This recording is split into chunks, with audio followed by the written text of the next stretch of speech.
Let's first of all find out where you stand on the issues of UFOs. You were sceptical when you first took the job. Are you still sceptical? I'm less sceptical than I was. I think, you know, looking at the sorts of interesting reports in these files, the ones from police officers, pilots, military personnel, the ones tracked on radar, you know, there's material there that certainly makes me think twice. It's not all misidentifications of aircraft lights and weather balloons. Is there any one report that stands out as extraordinary or perhaps most convincing?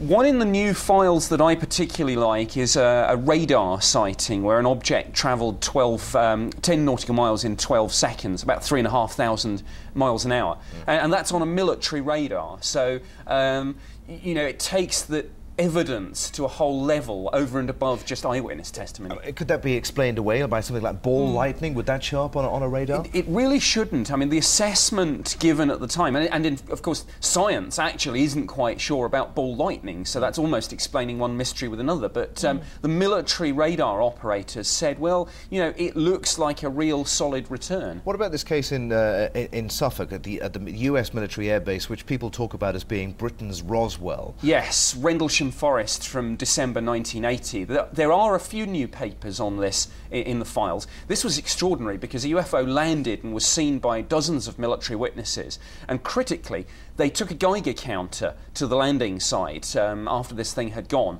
and the radiation levels that they discovered, the MOD's Defence Intelligence staff said that they seemed significantly higher than background. I'm also intrigued that some of these unidentified flying objects could be spying missions by other countries. Well, that's one possible thought, and of course, you know, that's how we get into the whole UFO business, concern about intrusion into our airspace.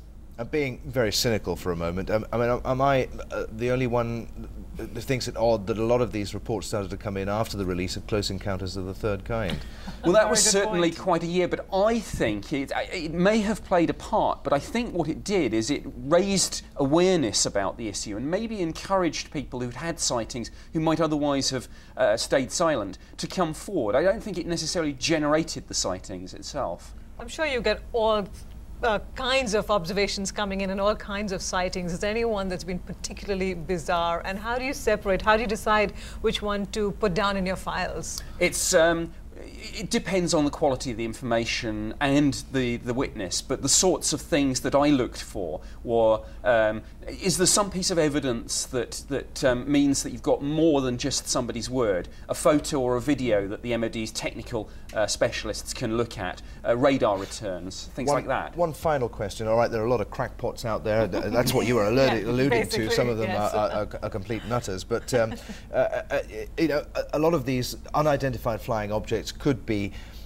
man-made. We talked about the possibility of spying aircraft. Missions, yeah. I suppose they could have come from elsewhere in the universe. What do you think? Are we alone? I'm convinced there's life out there. As to whether any of it's coming down here, the politicians answer, I can't rule it out.